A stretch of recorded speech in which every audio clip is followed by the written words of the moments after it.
I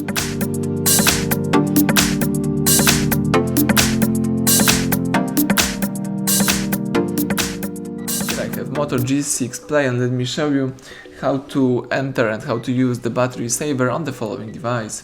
So at the very beginning, let's start by using your home screen. Then let's open the upper bar right here and let's tap battery saver. So that's it. In just a few steps you can enable battery saver.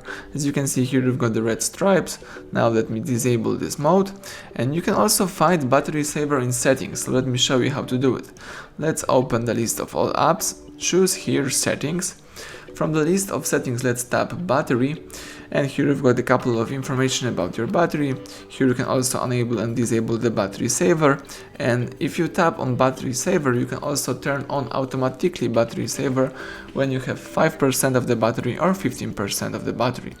Here you've got the information about this mode. So to help improve the battery life, battery saver reduces your device performance and limits vibrations, location services and most background data.